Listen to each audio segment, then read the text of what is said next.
A yacht vanishes off Gibraltar. No storm, no warning. Just shadows circling below. Then chaos.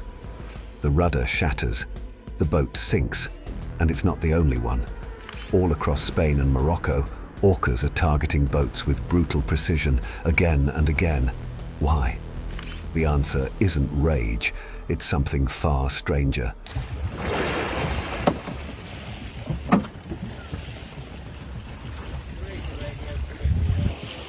For years, sailors cruising near the Iberian Peninsula have reported eerie encounters. The ocean is still, the horizon is calm. Then, a black fin knifes the surface. A second follows. Then the crack. Rudder damage. We didn't even see them coming. The whole thing lasts maybe 10-15 minutes. Steering is lost. The boat jolts. The crew panics. Some drift for hours. Others never make it back. Between 2020 and 2024, over 670 orca boat incidents have been reported, and they all share one chilling pattern. This isn't random, it's targeted. Orcas ignore the hull, they ignore the mast, they go for one thing, the rudder, only the rudder.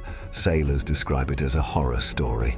Sunlight on the deck one moment, next a monstrous force slams the boat from beneath. The wheel jerks, the rudder crunches, control vanishes, and the orcas, they don't flee, they linger. Sometimes they bite off chunks and swim off, chewing the wreckage like trophies of war. If you're hooked already, don't just watch, make sure to like and share. There's more coming. This isn't a play, this isn't curiosity, this is warfare. Halloween night, 2023. That Polish yacht in the Strait of Gibraltar didn't just sink. It was hunted, surrounded by a pod that attacked in turns, blow after blow to the rudder. 45 relentless minutes. Then the final hit. It snapped loose. The boat flooded and disappeared beneath the surface.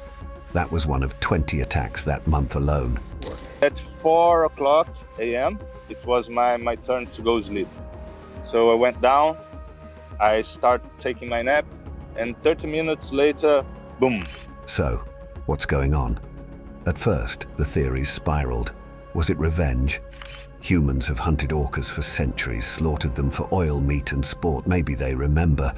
Maybe this is payback. Or maybe it's desperation. Declining fish stocks, starving predators. Could boats be seen as rivals for food? Some called it nature's rebellion, an uprising from the deep. But science said otherwise. This wasn't rage, it wasn't hunger, it wasn't a rebellion, it was a fad.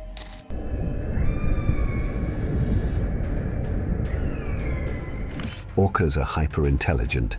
They learn, they imitate, they pass behaviors down like culture, and sometimes those behaviors spiral into obsession. Back in 1987, a pod in Puget Sound started wearing dead salmon-like hats. Yes, salmon hats. It spread quickly, then vanished. This time, the Iberian orca's latest craze is far more dangerous.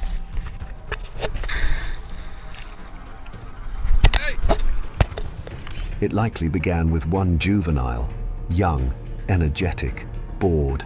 It rammed a rudder and was hooked instantly. The spin, the vibration, the cracking wood.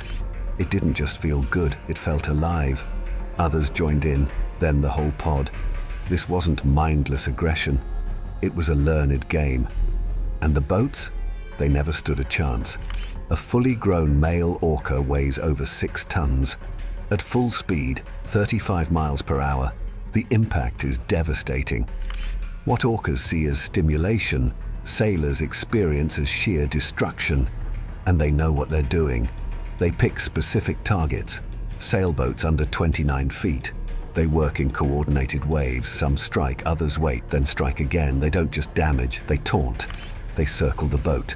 They chew on rudder pieces. They toss debris back and forth like toys. And some sailors say, they smile. Why the rudder? Because to an orca, it doesn't feel like fiberglass or plastic. It feels like prey. The spinning motion, the vibration, the resistance. It's thrilling. Every impact delivers feedback that lights up their instincts. And when the rudder finally breaks, that's the reward, the kill shot. This behavior didn't evolve from desperation. It evolved because these orcas are thriving. They're not starving, they're bored, they're young, energetic, and curious. And when a 6-ton predator is bored, boats break. We have we are having one incident every day, in average. Okay, there are days that we have 2 or 3. This isn't new. In Washington state, orcas have been seen toying with harbor porpoises, not hunting, just harassing. They flip them, toss them. Some don't survive. It's not malice, it's experimentation. And when the experiment involves 12,000 pounds of muscle and teeth, the fallout is real.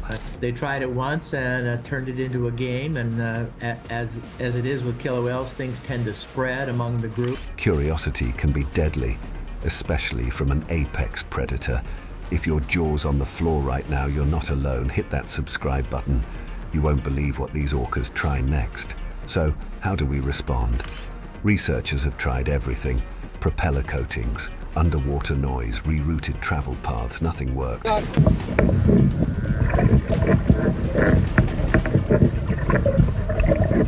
In fact, loud deterrents backfired. The orcas got more excited. To them, it was part of the game. One thing actually helped. Sand. Just sand. From the beach. In water, it becomes a weapon. Thrown overboard, it creates an underwater smokescreen clouding sonar. Orcas use echolocation to navigate, but sand, it scrambles their signal, confuses their senses, makes the world feel unreliable. It doesn't hurt them, it just blinds them, temporarily. A simple bag of sand might save your boat. Meanwhile, marine scientists are urging caution. Avoid known attack zones, stay at least 1 to 2 miles away, and report all encounters immediately.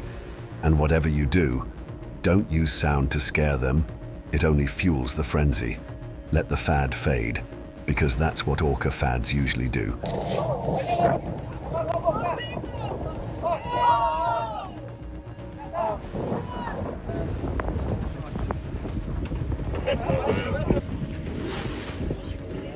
Already the attacks are declining from their peak.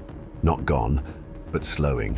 No one knows if this trend will vanish or evolve into something worse. But here's what we do know. This isn't vengeance, it isn't starvation, it's not an uprising, it's a play. And humans, we're the toys.